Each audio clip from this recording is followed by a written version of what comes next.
4.1, 4.2, 4.3 એ ગણાઈ નાખ્યા હતા।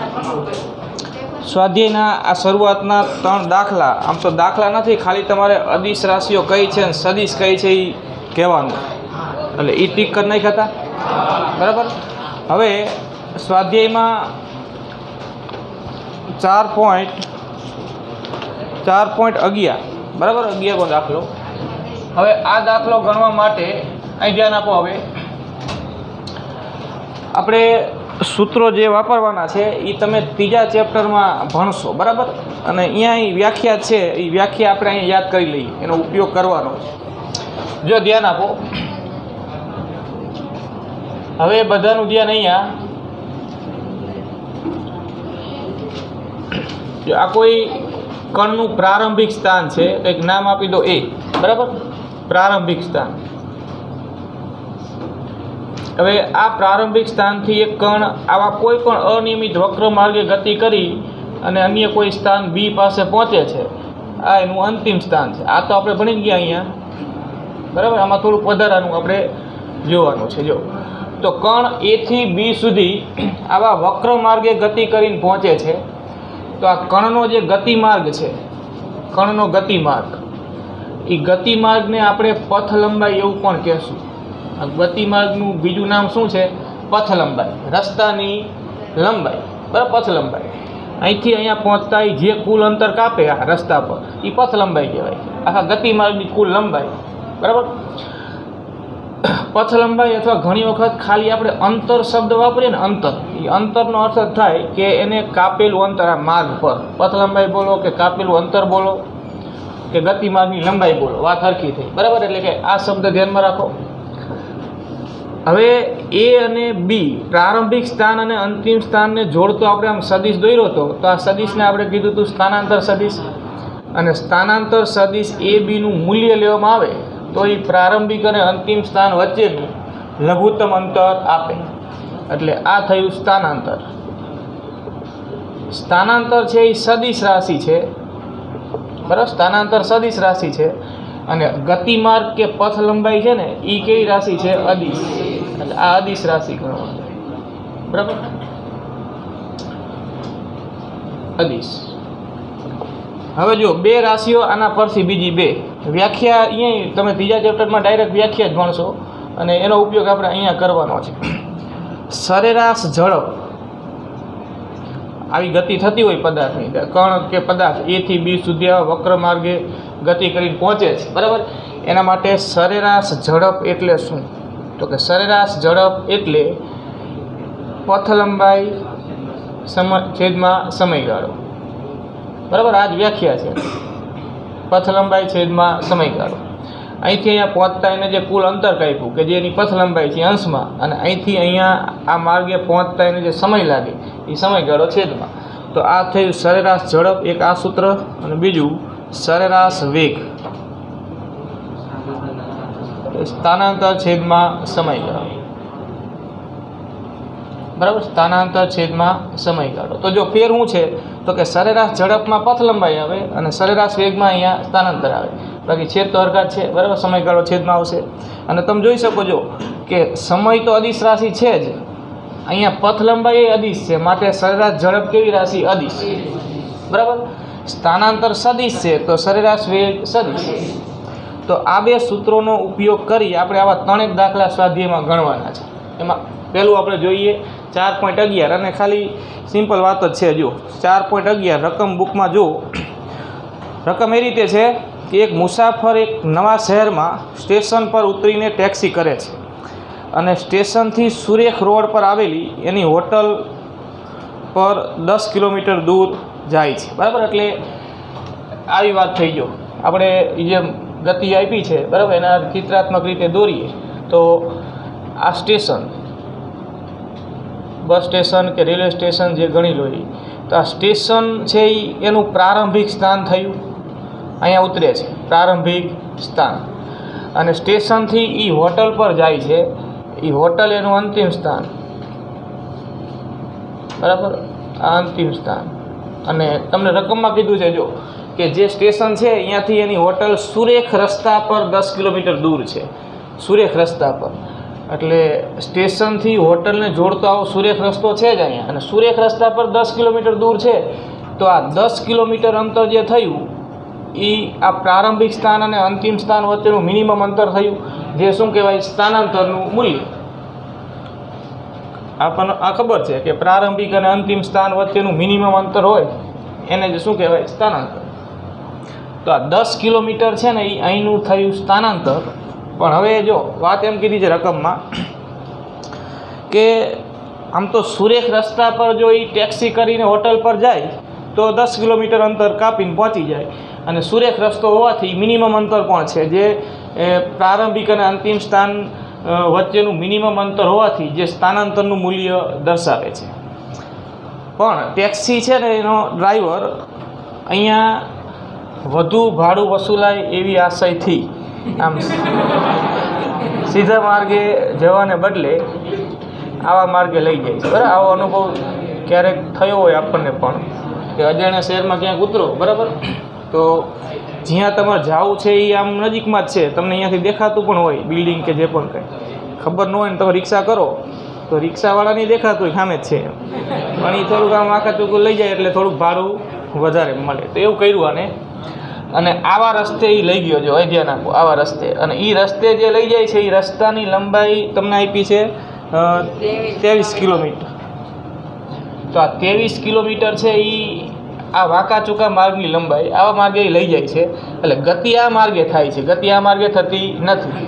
એ જાય છે તો સ્ટેશનથી હોટલ પર જ, અને અહીંથી આવા માર્ગે અહીંયા સુધી પહોંચવા માટે જે સમયગાળો લાગે છે, સમયગાળો આપ્યો છે 28 મિનિટ. બરાબર, આટલી માહિતી છે આપણી પાસે. અને પ્રશ્ન છે કે આ ગતિ માટે ટેક્સીની સરેરાશ ઝડપ શોધો અને સરેરાશ વેગનું મૂલ્ય શોધો. તો સૂત્ર આવીએ. બરાબર, પહેલાં આપણે સરેરાશ ઝડપ શોધી નાખીએ. સરેરાશ ઝડપ બરાબર પથ લંબાઈ છેદમાં સમયગાળો. પથ લંબાઈ આપણને કેટલી આપી કહેવાય? જો અહીંથી જાય છે તો આજે વક્ર માર્ગની કુલ લંબાઈ થઈ. ગતિમાર્ગ આ છે, જો ગતિમાર્ગ આ છે, આ ગતિમાર્ગ નથી, અહીંયાથી ટેક્સી જતી નથી. ગતિમાર્ગ આ છે, કુલ અંતર જેને કાપ્યું આ વક્ર ગતિમાર્ગે એ પથ લંબાઈ કહેવાય. આ પથ લંબાઈ,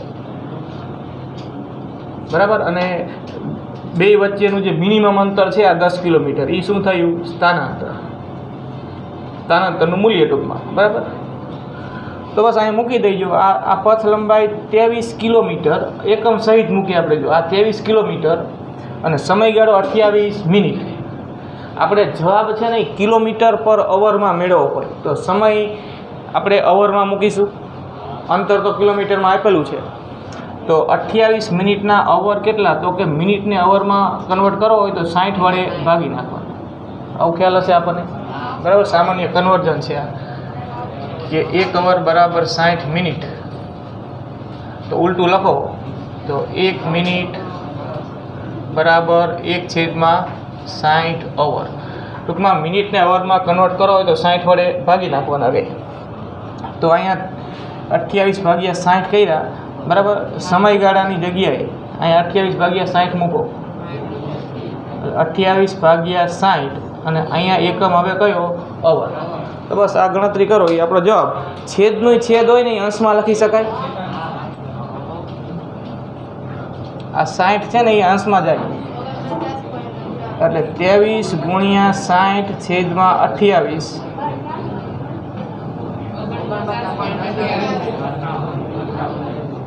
49.28. બરાબર. પોઈન્ટ પછી 2 આંકડા લખવાના. કદાચ અહીંયા આવી લાંબી ગણતરી હોય ને તો પોઈન્ટ પછી અમુક આંકડો, છેલ્લો આંકડો થોડોક આગો પાછો આવતો હોય તો એ કંઈ ખોટું ગણાય નહીં, બરાબર. એ રાઉન્ડ ઓફ ને એવું તમે ભણી ગયા ને. હવે સરેરાશ વેગ શોધો. સૂત્ર આર્યું. સરેરાશ વેગ બરાબર સ્થાનાંતરનું મૂલ્ય છેદમાં સમયગાળો. સ્થાનાંતરનું મૂલ્ય મૂકો એટલે સરેરાશ વેગનું શું મળે? મૂલ્ય, બરાબર. સમયગાળો તો આ જ, કેમ કે ટેક્સી તો અહીંથી અહીંયા જ જાય છે, તો એને આટલું અંતર કાપવા માટે જે સમયગાળો લાગ્યો, આ સ્થાનાંતર માટે સમયગાળો તો એ જ કહેવાય, બરાબર. સમયગાળો જુદો નહીં. હે એમ નહીં, જો હજી અહીં ધ્યાન આપો. વાત શું છે અહીં ધ્યાન આપો. જો આ માર્ગે જાય એને ગતિમાર્ગ આ પસંદ કર્યો છે, આ માર્ગે એ જાય છે, આ માર્ગે જતો નથી. તો આ એનું પ્રારંભિક સ્થાન ને આ એનું અંતિમ સ્થાન. અહીંથી અહીંયા પહોંચતા એને આ માર્ગે સમય તો આટલો જ લાગે છે. તો પ્રારંભિક સ્થાનથી અંતિમ સ્થાન સુધી પહોંચતા તો એને આટલો સમય જ લાગ્યો ને, તો એ સ્થાનાંતરનો સમય કહેવાય. આ રસ્તો છે ખરો પણ આ રસ્તે જતો નથી. જો ટેક્સી ડ્રાઈવર આમ સીધા માર્ગે જતો હોત ને તો સમય અહીંયા લાગ્યો એના કરતાં કેવો લાગે તો ઓછો મળે. પણ અહીંયા જતો જ નથી. જો એ માર્ગે ગતિ થતી હોત ને તો એના માટેનો સમયગાળો આપણને આપેલો હોત. આ માર્ગે ગતિ થતી હોત તો. હજી જો કન્ફ્યુઝન આમાં ન થાય એનું ધ્યાન રાખજો. જો અહીં ધ્યાન આપો, ફરીથી સમજો, અહીં ધ્યાન આપો. આ પ્રારંભિક સ્થાન છે અને આ અંતિમ સ્થાન છે. આ માર્ગે એ જાય કેટલા સમયમાં જાય છે? 28 મિનિટ. એટલે આ એનો ગતિ માર્ગ છે. અહીંથી અહીંયા સુધીનું જે મિનિમમ અંતર 10 કિલોમીટર આપ્યું છે એ એનો ગતિ માર્ગ નથી. એટલે અહીંથી અહીંયા પહોંચતા સમય તો એને આટલો જ લાગ્યો ને. તો પ્રારંભિક સ્થાનથી અંતિમ સ્થાન સુધી પહોંચતા એને જે સમય લાગે એ સમય, એ પથ લંબાઈ, એટલું અંતર કાપવા માટેનો સમયગાળો કહેવાય ને આટલું સ્થાનાંતર કર્યું એના માટે સમયગાળો તો એ જ કહેવાય. બરાબર? માર્ગ બદલાય એમ સમયગાળો બદલાય. અહીંયા તો આપણને જે માર્ગ કીધો એ જ માર્ગ આપણે લેવાનો છે. હવે તમને કદાચ જો આમાં એમ કહી દીધું હોત કે સ્ટેશનથી આમ સુરેખ માર્ગે એ અહીંયા પહોંચે છે. સુરેખ માર્ગે, જો અહીં ધ્યાન આપે, સુરેખ માર્ગે. તો સુરેખ માર્ગે જો એ ગતિ કરીને પહોંચતો તો દેખીતી વાત છે કે આવા માર્ગે જાય જે સમય લાગે એના કરતાં સુરેખ માર્ગે સમય ઓછો લાગે. એટલે એ કંઈક ઓછો સમય લાગે એ આપણને આપ્યો હોત. અને જો આ જ ગતિમાર્ગ હોત, આ જ ગતિમાર્ગ, તો પથ લંબાઈનું મૂલ્ય અને સ્થાનાંતરનું મૂલ્ય કેવું થાય? સરખું. તો અહીંયા ભાઈ હરખું થાય. સુરેખ રસ્તો જ હોય ને તો જે પથ લંબાઈ એ જ શું? સ્થાનાંતર. વક્ર માર્ગ હોય તો પથ લંબાઈ વધારે હોય ને સ્થાનાંતર એના કરતાં ઓછું હોય. સ્થાનાંતરનો અર્થ તો સીધો જ દરેક જગ્યાએ કે પ્રારંભિક અને અંતિમ સ્થાન વચ્ચેનું મિનિમમ અંતર. બરાબર? જો ગતિમાર્ગ જ પ્રારંભિક અને અંતિમ સ્થાન વચ્ચે સુરેખ હોય તો પછી જે પથ લંબાઈ થાય એ જ શું થાય? સ્થાનાંતર. પણ અહીંયા એવું નથી ને. અહીંયા એને ગતિમાર્ગ આવો વક્ર છે એટલે પથ લંબાઈ વધારે છે અને સ્થાનાંતર ઓછું છે. પણ અહીંથી અહીંયા પહોંચતા એને જે સમય લાગે એ સમય તો આ પથ લંબાઈ માટેનો સમય કહેવાય, સ્થાનાંતરનો સમય તો એ જ કહેવાય. તો હવે આ સૂત્રમાં કિંમત મૂકી દો. સ્થાનાંતર એટલે 10 કિલોમીટર અને સમયગાળો આવ્યો 28/60. હા, બરાબર છે. લખી નાખવાનું. ચાલો, સરેરાશ વેગ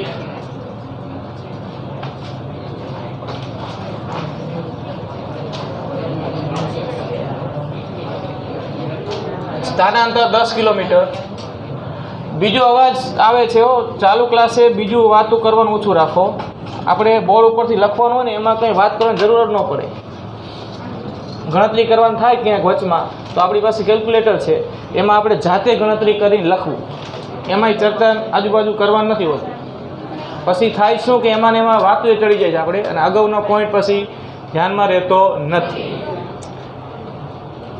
કેલ્ક્યુલેટર આપણે એક લઈ લેવાનું છે, બરાબર? ન હોય તો સાદું કેલ્ક્યુલેટર. સમયગાળો 28/60. તો 10×60/28 એટલે આ જવાબ આવે કિલોમીટર પર અવરમાં. એકમ તમે છેલ્લે લખો ખાલી તોય ચાલે, બરાબર? આપણે તો અહીંયા વચમાં લખ્યો છે. તો આ જવાબ કેટલો આવ્યો? 600/28, 21.42.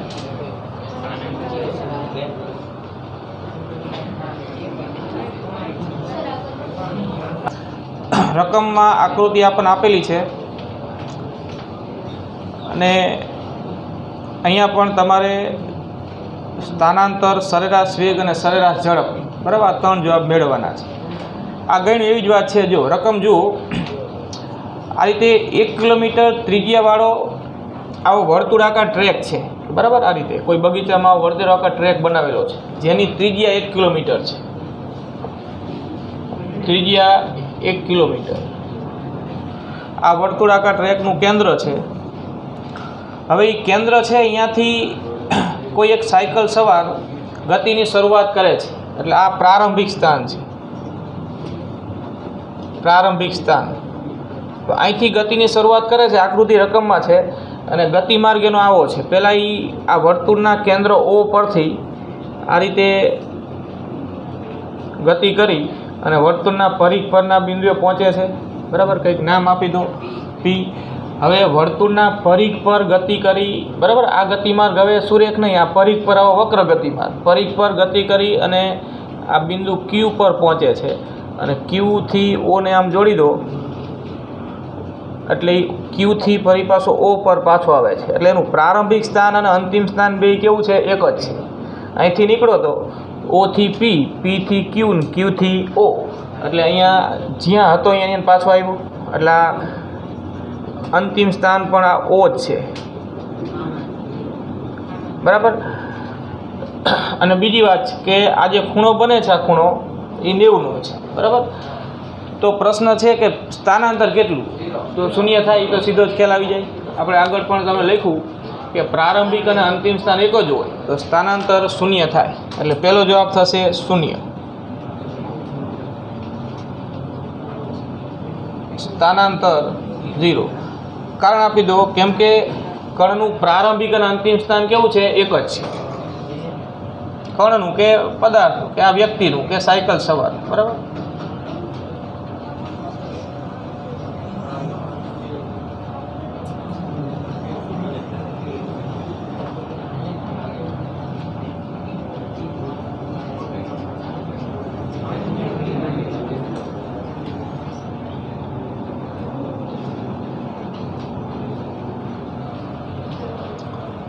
પછી સરેરાશ વેગ શોધો. સરેરાશ વેગ,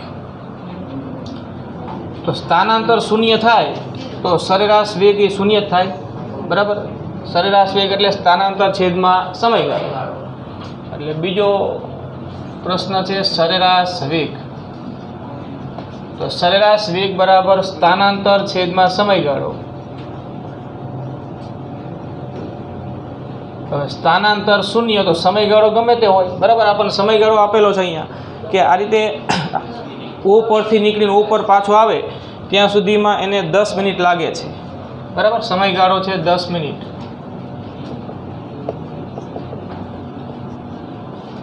સમયગાળો 10 મિનિટ આપેલો છે તો અહીંયા તમે 10 મિનિટ લખો, બરાબર. એનાથી કંઈ ફેર પડતો નથી, કેમ કે અંશ તો 0 જ છે. અને મિનિટને અવરમાં લખવો હોય તો 10/60 અવર. તો અહીંયા આ 0 આવશે અને બરાબર આપણે એકમ લખીએ કિલોમીટર પર અવર. 0 કિલોમીટર પર અવર.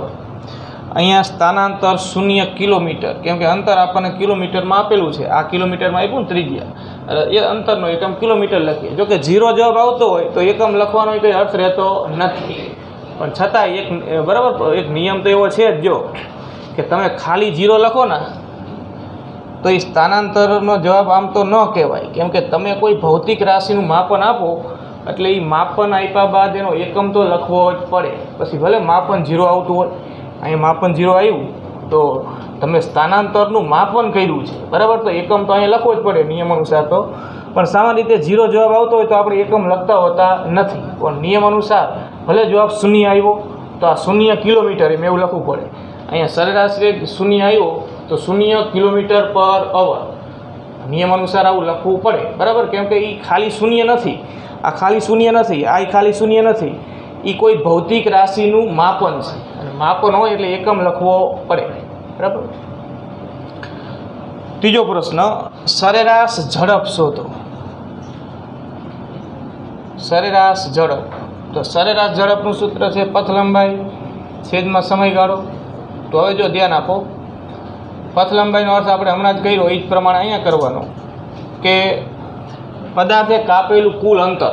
ભલે પદાર્થ O પર હતો ને O પર જ પાછો આવી ગયો, કે આ સાયકલ સવાર O પર જ પાછો આવી ગયો એટલે સ્થાનાંતર 0 થયું, કેમ કે પ્રારંભિક અને અંતિમ સ્થાન એક જ થઈ ગયું. પણ પથ લંબાઈ 0 કહેવાય નહીં. પથ લંબાઈનો અર્થ જ થાય કે ગતિ દરમિયાન એને કાપેલું કુલ અંતર. તો એને કુલ તો આટલું અંતર કાપ્યું ને, પહેલાં O થી P કાપ્યું, પછી આ વર્તુળ માર્ગ પર P થી Q સુધી, અને આ વક્ર માર્ગ છે જો આ સુરેખ માર્ગ છે, પછી ફરી પાછું Q થી O. હવે આ માપ તો આપણને આપી દીધા કહેવાય. જો O થી P એટલે આ ત્રિજ્યા જેટલું માપ થયું, 1 કિલોમીટર છે ત્રિજ્યા, O થી P સુધીનું અંતર કેટલું થાય? 1 કિલોમીટર. Q થી O સુધીનું અંતર 1 કિલોમીટર અને P થી Q સુધીનું અંતર આપણે ભૌમિતિક રીતે વિચારવું પડે. આ ખૂણો 90નો હોય તો P થી Q સુધીનો ગતિમાર્ગ જે વર્તુળના પરિઘ પર થયો ને એ આખા પરિઘનો કેટલામો ભાગ થયો? ચોથો ભાગ. બરાબર. હવે આખો પરિઘ હોય, આખો પરિઘ તો આપણે અંતર કહીએ છીએ 2πr. ચોથો ભાગ હોય તો 4 વડે ભાગી નાખવાનો. એટલે P થી Q સુધીનું અંતર 2πr/4 થાય.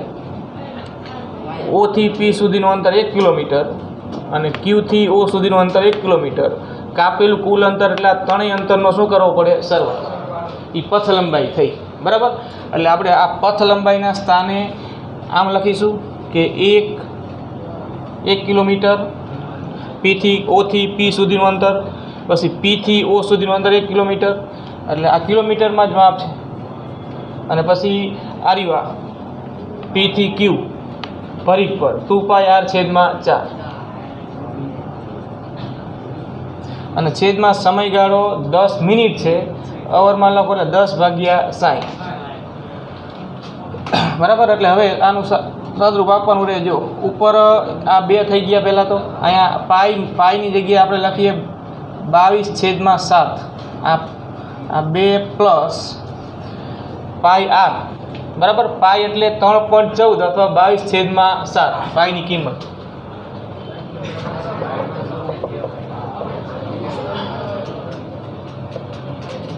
એટલે તમે 3.14 મૂકી દો તો ચાલે અથવા 22/7 મૂકો. 22/7 પાઈની જગ્યાએ r બરાબર 1. આ અંશની વાત થઈ ને હજી તો. અને આ છેદમાં 4 છે એટલે 4 અહીંયા આવશે. હવે એનાય છેદમાં 10/60. હવે સાદરૂપ આપી દો.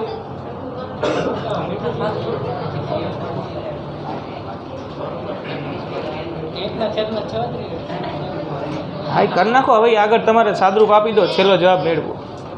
હવે પછીનું કામ તમારું હોય. આ સાદું ગણિત થઈ ગયું. હવે સાદરૂપ આપો, કેલ્ક્યુલેટરનો ઉપયોગ કરીને આપો, એમને આપો જે રીતે. છેલ્લો જવાબ મેળવો. હા, જો હા સરવાળો છે, પેલા આપી દેવું પડે ને આટલું. આ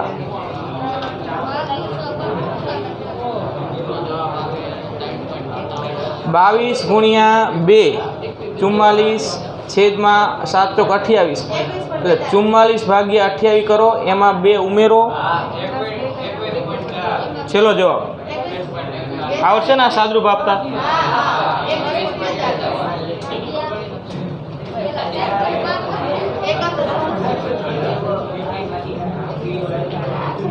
એટલે આ શીખડાવવાની જરૂર આ રહી. 5મા 6ઠા ધોરણની વાત છે. અને ત્યારે તો કેલ્ક્યુલેટર નહોતું. હવે તો કેલ્ક્યુલેટર છે. લસા લેવો, હસવાની વાત નથી. જો ધ્યાન આપો. લસા લેવો, ભાગાકાર કરવો, આવી જે સાદી ગણતરી જે હોય ને એ તો આપણે જાતે જ કરવાની હોય. કોઈ પણ એક્ઝામ્પલમાં કિંમત મૂકીને તમે છેલ્લે જવાબ આપણે જાતે મેળવવાનો હોય. બરાબર. અને એમાં આપણે અત્યાર સુધીમાં જે પણ કંઈ ગણિત શીખતા આવ્યા છીએ, છેક પહેલાં ધોરણથી અત્યાર સુધી, કે લસા લેવાને થાય કે ભાગાકાર, ગુણાકાર, નીચેથી ઉપર લઈ જાઓ, 10ની ઘાતમાં ફેરફાર, આ બધું હવે ફાવે ને આમ તો. એટલે એ આપણે કરવાનું. તો હવે આ ગણી નાખો અને ગણાઈ જાય પછી 4.8. જો એ અહીંયા ગણિત નાખી પછી એક સાથે ગણજો તમે. 4.8 એ નાનો એવો દાખલો છે. ધ્યાન આપો.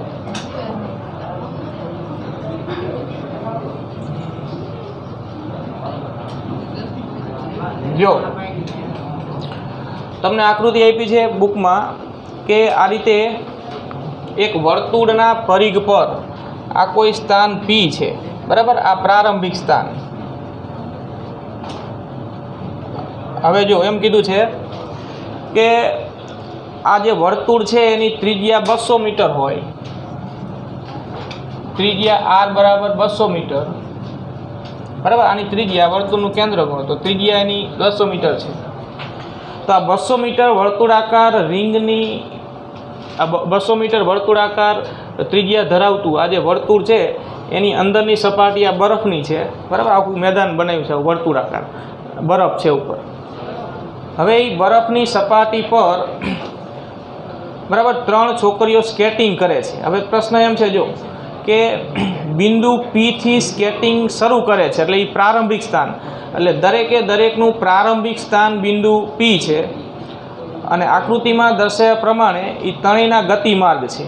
એટલે બિંદુ P થી અંતિમ સ્થાન Q પર ત્રણેય પહોંચે છે.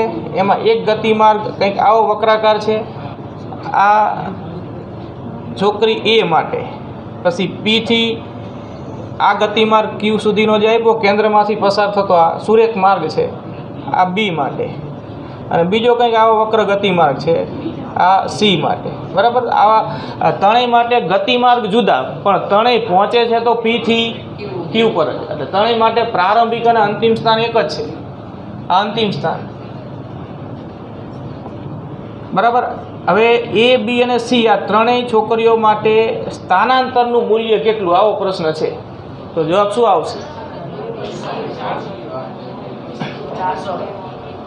200 મીટર ત્રિજ્યા છે તો સ્થાનાંતર 400 થાય, કેમ કે આ Q છે ને એ વ્યાસાંત આ P ની સામે આવેલું, એટલે કે P અને Q વ્યાસાંત બિંદુઓ છે. P થી Q ને આમ સુરેખ જોડો તો એ જ સ્થાનાંતર થયું, અને એ જે તમે P Q છે ને આ આપેલ વર્તુળનો શું થયો વ્યાસ, એક્ઝેક્ટ સામે આવેલું બિંદુ છે. એટલે સ્થાનાંતરનો અર્થ આપણને ખબર છે કે પ્રારંભિક સ્થાન અને અંતિમ સ્થાન વચ્ચેનું મિનિમમ અંતર.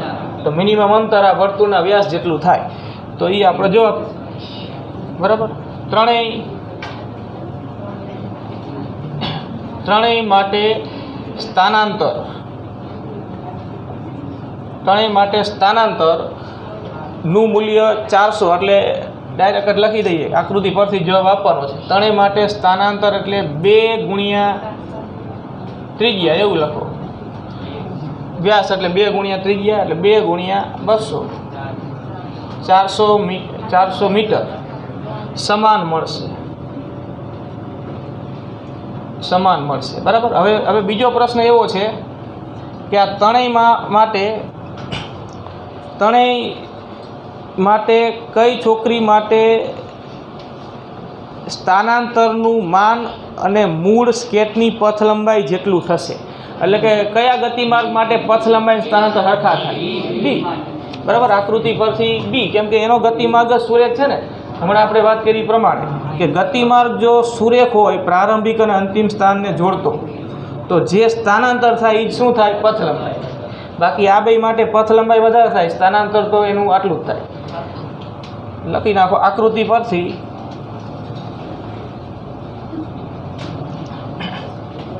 B માટે સ્થાનાંતરનું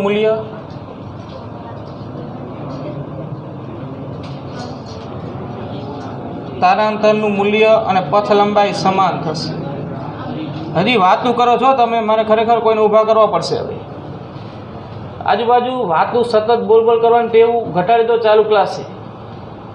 એમ કરશો તો તમે ધ્યાન નહીં રાખી શકો. આ તો બધું સહેલું છે, આમાં કંઈ નથી, બરાબર. પણ જો આપણે વાતુમાં રહેશો તો એવા પ્રશ્નો તમે વ્યવસ્થિત ધ્યાન આપીને સમજી શકશો નહીં. વાતો કરવાનો સમય બીજો હોય, ચાલુ ક્લાસે નહીં. બોલવાની જરૂર જ નથી હોતી લખતી વખતે પણ. ક્યારેક તમે બરાબર આને સંબંધિત કંઈક નાની મોટી વાત કરો એ જુદું છે, પણ સતત ચાલુ ના રાખો.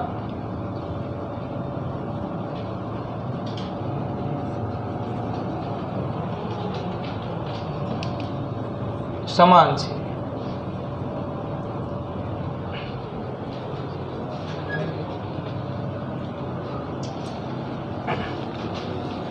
નંબર 69 પર જો ધ્યાન આપો, ગણી અહીં ધ્યાન આપો. લખાઈ ગયું?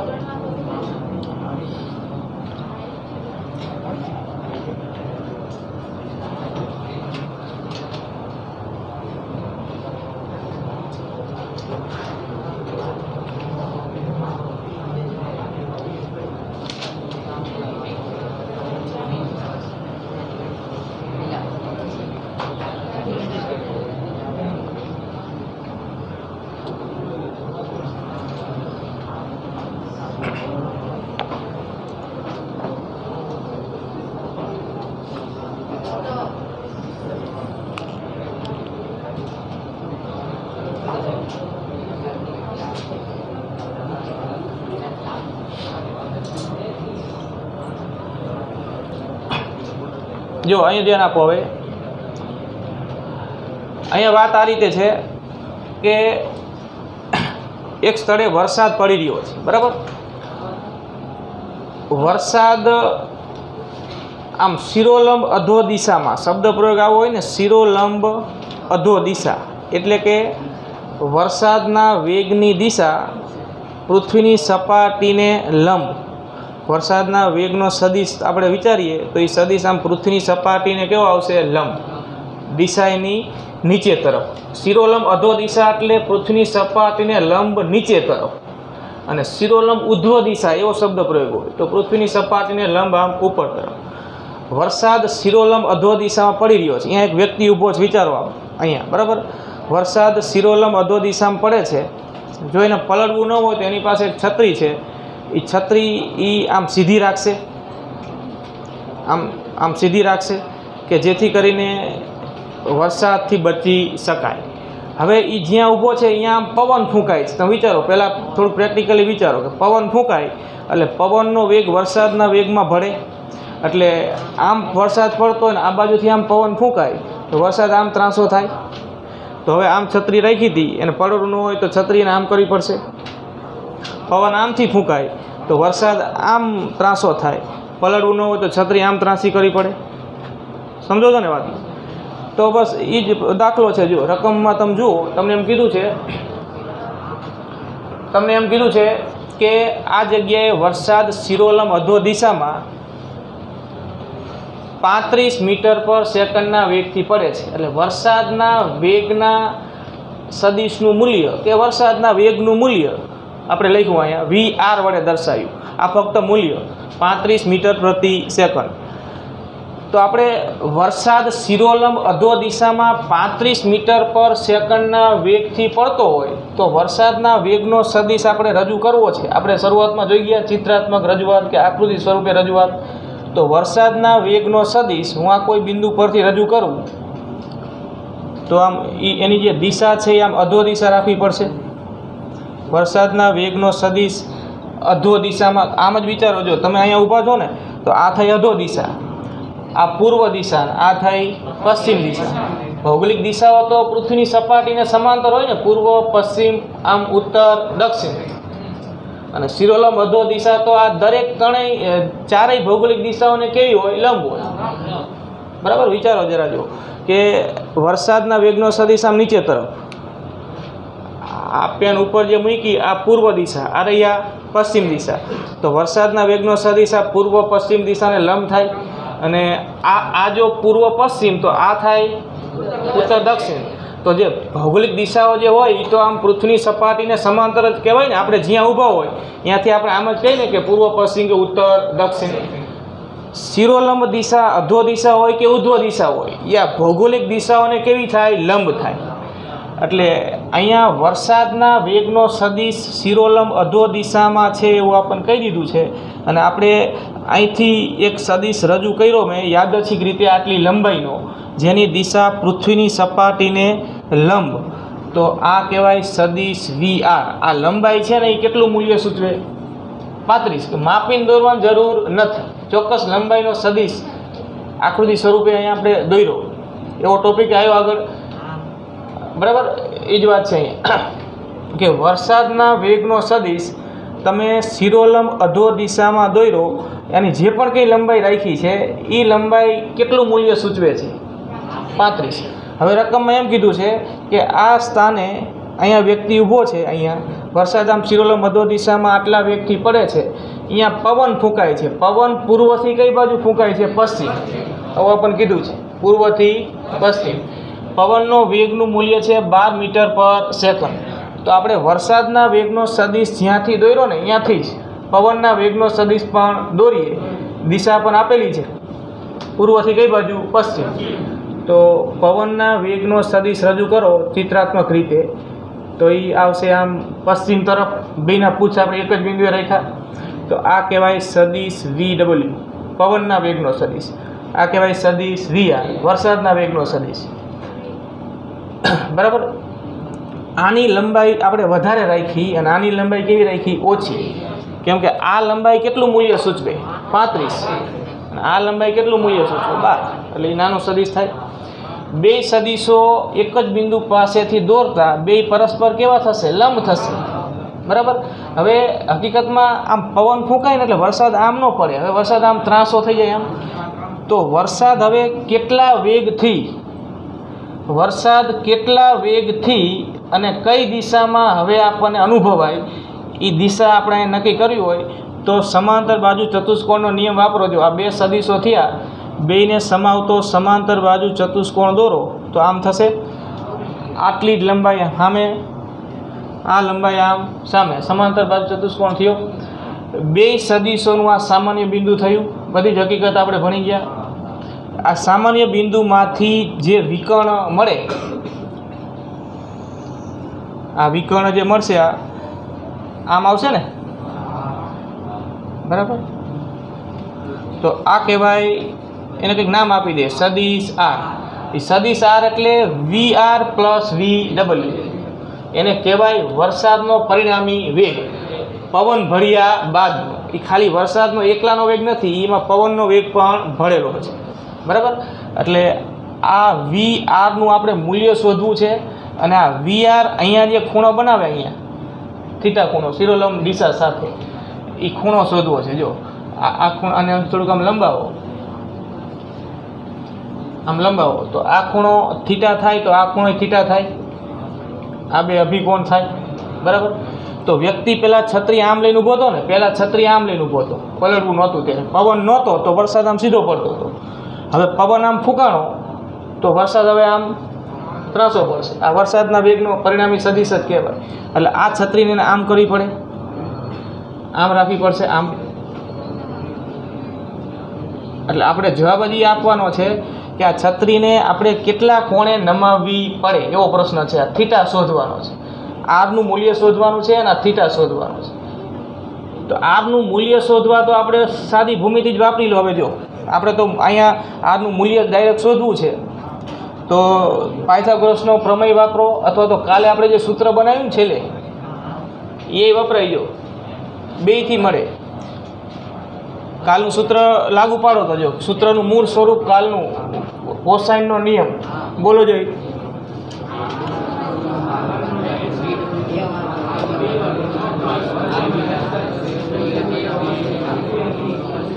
બરાબર. હરખામણી કરો તો એના સ્થાને VR કહી દો, બીના સ્થાને VW. થીટા એટલે આ બે વચ્ચેનો ખૂણો, કેટલો? 90. અહીંયા મૂકો. જો અહીંયા થીટા 90 મૂકો, અહીં 90, તો cos 90ની કિંમત 0 થાય. cos 90 એટલે આ આખું પદ 0 થઈ જાય, એટલે R બરાબર √A² પ્લસ B² થઈ જાય.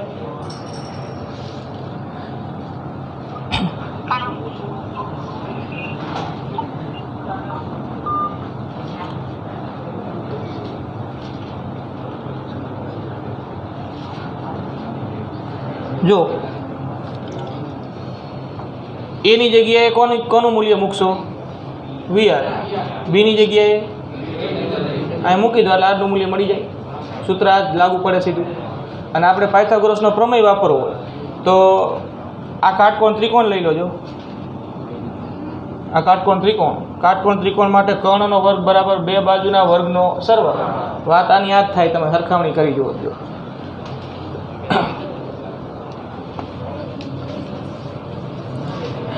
બે સદિશો થયા ને, બે સદિશોના સરવાળાનો સદિશ જ થયો. એટલે આપણે આ હજી નથી વાપરવું. ચાલો આપણે પાયથાગોરસનો પ્રમેય જે આપણે જાણીએ છીએ એ સીધું વાપરવું છે. તો આપેલ ત્રિકોણ માટે કંઈક નામ આપી દો. OAB ત્રિકોણ OAB માટે અહીં ધ્યાન આપો. કર્ણનો વર્ગ તો કર્ણ થશે OB, એટલે OB² બરાબર AB² અને OA². આવું કંઈક નામ આપી દેવાય. બરાબર. હવે OB નો અર્થ શું થયો? તો OB એટલે R, જે મૂલ્ય આપણે શોધવું છે, R². OA એટલે VR². અને આ AB એટલે જો આ VW, તો આ મૂલ્ય શું કહેવાય? VW જ કહેવાય. મૂલ્ય તો હરખા જ સામ એટલે VW². વર્ગમૂળ લઈ લો √VR² પ્લસ VW². તો VR 35 12 એટલે આ આરનું મૂલ્ય મળી જાય 37 મીટર પ્રતિ સેકન્ડ. પરિણામી વેગ એનો આટલો હશે અને આ દિશામાં હશે. હવે ખૂણો શોધવો છે તો આ ત્રિકોણ માટે tan વિધેય વાપરો. tan થીટા બરાબર સામેની બાજુ છેદમાં પાછળની બાજુ.